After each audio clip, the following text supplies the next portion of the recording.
জীবনে কোনোদিন এত বড় গাড়ি চালাইনি। তোমাকে একদম সেই লেভেলে লেগেছে। গাড়ির সম্বন্ধে আমি অত কিছু বুঝি না, জানি মেয়েদের এরকম লাইফ চাওয়া বারণ। মন থেকে যদি কোনো জিনিস চাস সেই জিনিসটা তুই পাবি। আমি তো অত ভালো মানুষ নয়, আমি খুব খারাপ মানুষ। তোমাদের প্রায় সববার রিকোয়েস্টে আজ আমি আমার মাকে দেওয়া গাড়িটা নিয়ে প্রথমবার রিভিউ দেবো বলে বাড়ি থেকে বেরিয়ে পড়েছি ঘুরতে। আর সত্যি কথা বলতে এত বড় গাড়ি আমি আমার জীবনেই প্রথমবার ড্রাইভ করছি, তাই অল্প একটুখানি নার্ভাসও আছি। গাড়িটা নেওয়ার পর আজকে আমি প্রথমবার এই গাড়িটা নিয়ে বেরোলাম। আমি একা নয়, আমি ক্যামেরাম্যান ভাই ওই যে গাড়িতে বসে আছে। জীবনে কোনোদিন এত বড় গাড়ি চালাইনি, কেমন একটা লাগছে। তোর কেমন লাগছে চালিয়ে?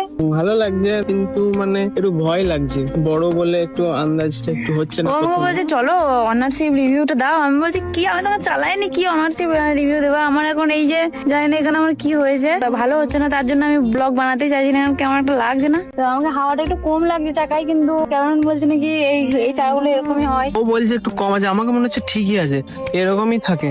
হ্যাঁ আমার মনে হচ্ছে হয়তো কম আছে, বসে আছে মনে হচ্ছে। তো যাই হোক, প্রথমবার কেমন লাগছে না লাগছে, প্রথমবার আমি এত বড় গাড়ি নিয়ে বেরিয়েছি, মানে আমার লাইফে প্রথমবার আমি এত বড় গাড়ি চালাচ্ছি। এটা হচ্ছে ব্যাপার। আমি মানে কুইটটা আমাকে কেমন শিখিয়েছিল। এইটুকু চালিয়ে কি সমস্যা লাগছে গাড়িটায়? এইটুকু চালিয়ে আমাকে যদি বলা হয় আমি কিছু সমস্যা বুঝতে পারিনি। গিয়ারটা একটু মানে ওটা হয়তো আমাদেরই ফল্ট। আমার মনে হয় না যে, আমার মনে হয় গিয়ারটা একটু হার্ড, খালি বাকি সব ঠিক আছে, এটা মানে ইজি নয়। গাড়িটা এত হাইট যে আমাকে পুরো ওর কাছে ছানা লাগছে। এইটুকু তোমাদের সঙ্গে সবকিছু শেয়ার করি আমি। কেমন লাগছে আমার মায়ের গাড়িটা তুমি বলবে। মানে আমার তো আমি প্রথম ভেবেছিলাম পাঁচ নেবো আর নেক্সট নেবো, এই দুটো ভেবে আমি গেছিলাম টাটা শোরুমে গিয়ে আমি এই গাড়িটাকে মানে দেখলাম সাইডে আছে রেড কালারের, একদম দাদা ওই দিক থেকে একটু দেখাই লোকটা। আমাকে একদম সেই লেভেলে লেগেছে এই লুকটা। মানে এক দেখাতে বলো না পছন্দ হয়ে যায়, সেরকম ব্যাপার যে এক দেখাতে পছন্দ হয়ে যাচ্ছে। প্রথম দেখাতে আমার এই গাড়িটাকে পছন্দ হয়ে গেছিল। আর যেহেতু সানরুফ আছে তো কোনো কথা হবে না, মায়ের ছাদ খোলা গাড়ি, যা হবে হোক আমি এটাই নিয়ে নিই। গাড়ির সম্বন্ধে আমি অত কিছু বুঝি না। আমি এই গাড়িটা নিয়েছি শুধুমাত্র সেফটির জন্য, কারণ আমার আব্বু তো একজন ড্রাইভার। তো আব্বু আমাকে একটা কথাই বললো যে গাড়ি নিলে টাটার গাড়ি নে, বাজেট আমার বেশি ছিল না। এই তো সেফটির মধ্যে বেস্ট। আসল জিনিস হচ্ছে গাড়িটা সেফটি, যেটা আমার ফ্যামিলির জন্য খুব ইম্পর্টেন্ট ছিল। আর হচ্ছে তোমার গাড়িটার লুক দেখতে আমার সেই লেগেছে। আমার কথা ছিল নেক্সট নয়তো পাঁচ নেবার, বাট আমি টাটা কার, আমার কার প্রাণী এটা। ক্যামেরাম্যান পিছনে ক্যামেরা ধরছে, মানে কি রিভিউ দিচ্ছে আমি জানি না। এই যে প্রথমে গাড়িটা অন করি, প্রথমে যখন আমি কার চালিয়েছিলাম না আমার এত নার্ভাস লাগতো, কিন্তু এখন এসি এত জোর, মানে গাড়িটা যখন স্টার্ট করবো তখন ফু করে মুখে। এখানে আছে তোমার সিটি মোড, ইকো মোড আর স্পোর্ট মোড। আমি সবসময় ইকো করে স্পোর্ট করে যাই করি, ও সবসময় সিটি মোডে গিয়ে দাঁড়িয়ে যায়। ঠিক আছে, আমাকে নিজেকে চেঞ্জ করতে হয়। Economy drive mode activated. Sport drive mode activated. City drive mode activated. এটা মিডিলে থাকে সিটি।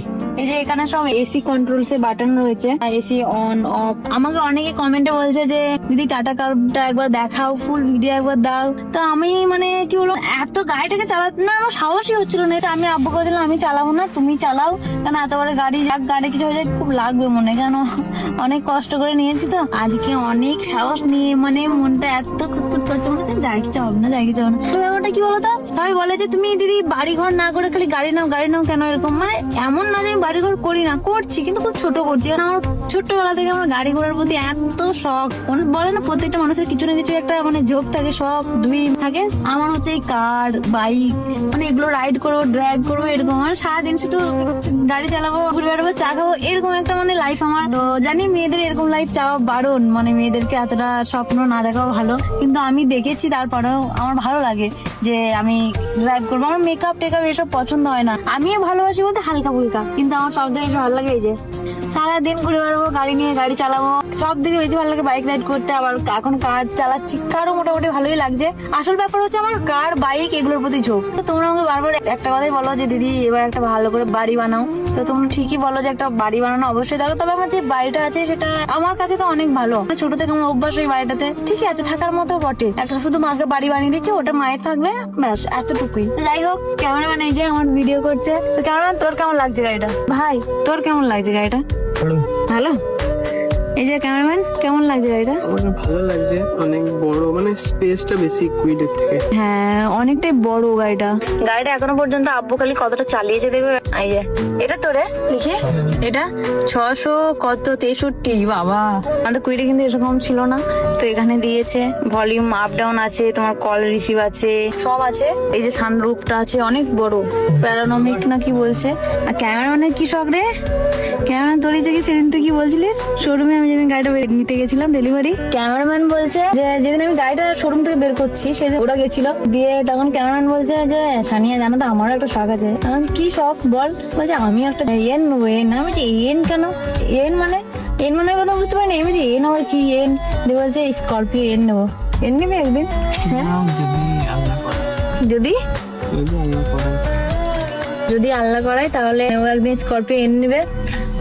মন থেকে যদি কোনো জিনিস চাস সেই জিনিসটা তুই পাবি, আল্লাহ তোকে দেবেই। আমি তো অত ভালো মানুষ নয়, আমি খুব খারাপ মানুষ, তারপরে যে আল্লাহ আমাকে এতটা ভালো একটা জায়গায় রেখেছে, আমার ফ্যামিলিকে রেখেছে। এই যে আমার এই পুচকুকে ওই গাড়ি থেকে খুলে এই গাড়িতে লাগিয়ে নিয়েছি, এত কিউট লাগে আমার এটাকে। ক্যামেরাম্যান দিয়েছিল এটা আমায়। তো তোমাদের সবার রিকোয়েস্টে আমি আমার গাড়িটা দেখালাম, আর এই গাড়িটা খুবই মানে বাজেটের তুলনায় একদম বেস্ট আমার মনে হয়েছে। তোমাদের যদি কারোর কার নেওয়ার যদি মনে হয়, অবশ্যই তোমরা তোমাদের পছন্দের কার নেবে, কিন্তু তারপরে যদি আমার রিভিউ যদি শোনো যে টাটা কার্ভের ব্যাপারে, আমি বলবো যে আমি এখনো পর্যন্ত কিছু খারাপ, আমি চালালাম তো আজকে অনেকটা, তো আমি কিছু খারাপ দিক দেখতে পাইনি। তুই পেয়েছিস? কিছু পাইনি। আমার একটু খালি যেটা লাগলো, আমার মনে হলো যে কোথাও কি গিয়ারটা একটু টাইট, যেটা আমি কুইটে চালিয়েছি। হ্যাঁ কুইটে আমার গিয়ারটা কিন্তু একটু ফ্রি ছিল আমার মনে হচ্ছে, মানে ক্লাইম্বার যেটা চালিয়েছি আগেরটা আমার, কিন্তু এখানে একটু টাইট লাগছে, ব্যাস এতটুকুই। আর আমি কিছু ডিসঅ্যাডভান্টেজ মানে সেটা আমি দেখিনি। সেফটি সব জায়গায় পুরো এয়ার ব্যাগ, এখানে ওখানে হ্যাঙ্গানে, মানে সেফটির দিক দিয়ে কোনো সমস্যা নেই। যাই হোক, সব হয়েছে তোমাদের ভালোবাসায়। আর আমি জানি খুব ফালতু বকছি, কোনো রকম কোনো ইন্টারেস্টিং কিচ্ছু না। এই যে অনারশিপ রিভিউ, আমি বলছি আমি এখনো 5 দিন চালাই, তারপর বলবো যে না একদিনই যাবো, যে বুঝে যাবে। আমাকে একটু দাও, তুমি সামনে চলো চায়ের দোকানে। হ্যাঁ তুই কবে থেকে আবার চা লাগানো হয়ে গেলি? এই তো তোমার সাথে থেকে দেখি। হ্যাঁ আমার এখানে স্পেস গুলো দেখাসনি তো, এখানে কত কিছু বাবা রাখা যাবে। এখানে আমার মাইকটা ভরা আছে, তো এটা আমার কোনো কাজে লাগে না যদিও। এখানে আমার সবকিছু খুচরো খুচরো টাকা রাখি আমি এখানে, যেমন পাশ দিয়ে কোনো কিছু কটকটি ফটকটি বিক্রি করে, আর আমি এখান থেকে টাকাটা নিয়ে ওখানে দিয়ে খাই। তো যাই হোক, সব শেষে আমি থ্যাংক ইউ তোমাদের সবাইকে, তোমাদের সবার ভালোবাসায় সাপোর্টে শুধুমাত্র আমি আমার মায়ের এই যে ছাদ খোলা গাড়ি এনে দিতে পেরেছি। মা তো বিরাট খুশি। সন্ধ্যা হচ্ছে, একবার করে আব্বুর সঙ্গে বেরোচ্ছে ঘুরতে, একদিন সেটা তোমাদের সঙ্গে শেয়ার করবো। সত্যি কথা বলতে আমি এখন ব্লগ যা করেছি আগে করেছি, এখনো শুট নেওয়া হয় না। এই যেমন এইগুলো পায়ের মধ্যে কি হয়েছে জানি না, তোমাদের সানিয়া দিয়ে মনে হয় আর বেশি দিন বাঁচবে না, তারপর শরীরটা বেশ ঠিক লাগছে না। এখন আমি যদি আমার থাকে আমি চলেও যাই, এই যে ইনি আমার মা আব্বুকে সামলে নেবে, আমি এদিকে ব্লগ যখন করবো না তখন বাঁচবে। কি কি হ্যাঁ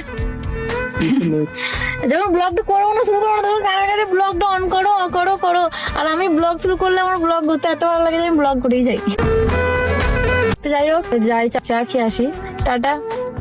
টাটা নয়, আমি দেখাই কেমন জ্বালাচ্ছে একটু। কোথা থেকে উড়ে এসে পাই করে গেল। একটা জিনিস কি, এই গাড়িটা এত মানে অনেকটা লম্বা গাড়িটা, কিন্তু যখন কোনো কাটিং বা কোনো কাটানোর সময় আসে দেখে মনে হয় গাড়িটা ঘুরবে না, কিন্তু এত সুন্দরভাবে ঘুরে যায় গাড়িটা। এই জিনিসটা আমার খুব ভালো লাগে। গাড়িটা নেওয়া থেকে আমি এখনো পর্যন্ত কাজ করেছি হচ্ছে তোমার যে হর্নটা আছে সেটা আমার ভালো লাগেনি। গাড়ির সঙ্গে যে হর্নটা ছিল একদম বাজে লেগেছে, গাড়িটা মানে শোনাই যাচ্ছে না। আমি উঠে দেখি, একবারও তো উঠি নাই। পড়ে যাবি?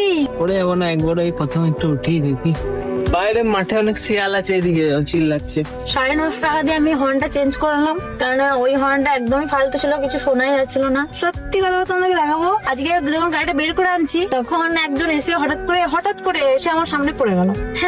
আমি অবাক, আমি তো কিছু করিনি, হঠাৎ করে পড়ে, হয়তো আনমনস্ক ছিল, এরকম ঢুকে মানে পড়ে গেল। তারপরে গাড়িটা নতুন গাড়ি, ভাবো যে নতুন গাড়ি এত কষ্ট করে নেওয়ার পর যদি সেই গাড়ির মধ্যে স্ক্র্যাচ পড়ে কতটা খারাপ লাগে। তারপরে আমি আর কিছু বলিনি, কারণ আমি বুঝি যে চিন্তার মধ্যে থাকলে কতটা খারাপ লাগে বা কিছু। আসলে মাথায় অনেক বেশি হেডেক থাকলে এরকম ধরনের ভুল নিজের অজান্তেই হয়ে যায়। যাই হোক, তোমাদের আর বেশি টাইম নষ্ট করছি না, তাই ব্লগটা এখানেই শেষ করছি।